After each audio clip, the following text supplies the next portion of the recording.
Staying with football news, when the new DSTV Premiership season gets underway, we know that one of the 16 teams competing will be Magesi FC from Limpopo. It's a team from Moletjie Kgabo Park village in Polokwane. This past weekend, Magesi beat Milford FC to obtain an unassailable lead at the top of the Motsepe Foundation Championship table. Remarkable is the context under which they were able to achieve this. Last year, they ended the season just 3 points from relegation. Coach Larsen joins us now. A very good afternoon and welcome to Newzroom Afrika. Firstly, a massive congratulations. Thank you very much, and thank you for having me. You've only been with the team for a season and a half. You joined at the beginning of 2022. Did you always know that this is something that you would be able to achieve? Was this the goal, or did it just kind of come a little sooner than you expected? Yeah, I think in the off-season, when we headhunted a few players from opposing teams and assembled our team, I would say about 10 games into the season, I had a gut feel as a coach that we had assembled a strong group that could be very, very competitive in the NFD. And the players proved me right. They were magnificent throughout the season. They very early on bought into the way I do things. But what also helped me was the fact that quite a few players, I've coached them before at previous clubs. So that made my job a lot easier, and very, very happy with the outcome. When the season started, the team got on 12 new players and 4 technical team members. You mentioned having coached some of the players before. Do you think the maturity and some of the Premiership experience of the players that you brought in made the difference? I think it definitely did. We tried to make sure that the team had a very strong spine. So from the goalkeeping department, we had a very experienced goalkeeper in Elvis Chipazeze.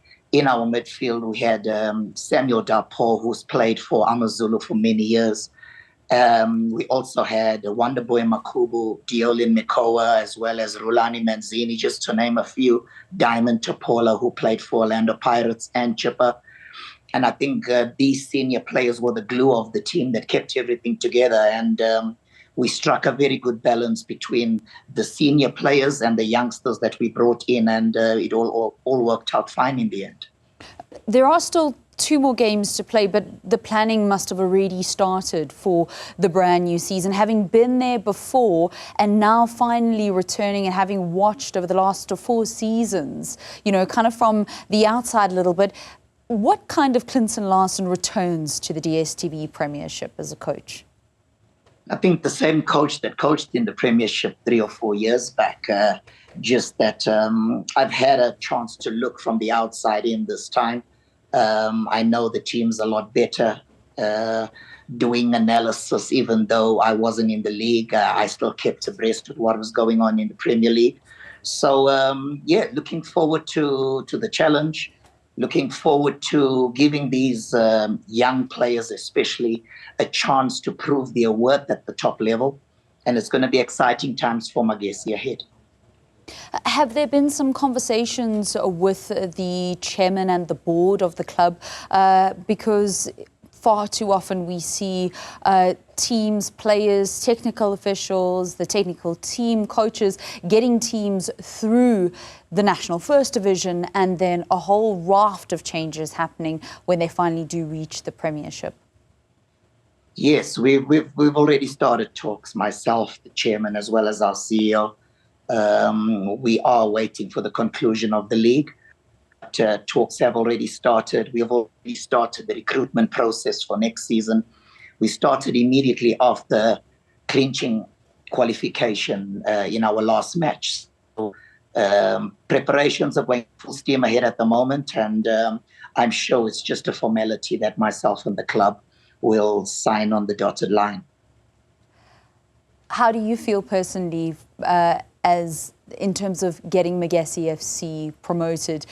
We know that you've done some incredible things as a player and as a coach, winning the Knockout Cup with Celtic back in 2012 and coaching a number of different teams in top flight football in South Africa. But how much does this victory of getting Magesi FC automatically promoted from the First Division, what does that mean for you?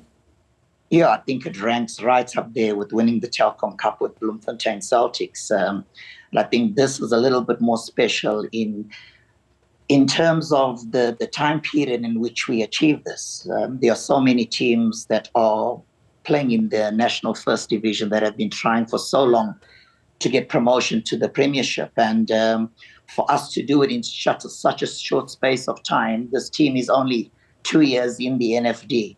And, credit must go to my CEO and my chairman, Dr. Solly Makubela. I think their astute leadership allowed me to get on with my coaching. We had a very stable club who don't have any issues in terms of player salaries being late or short, something that is quite rife within the NFD. So I'm very grateful for them for trusting me and allowing me to get on with my job. And the people of Moletjie in Polokwane can be very, very happy that they now have a team in the DSTV Premiership. Magesi FC coach Clinton Larsen, thank you so much and congratulations to you and the team once again. And Stephen, that's how we come to the end of your sport in this hour. I'll be back on News at Prime.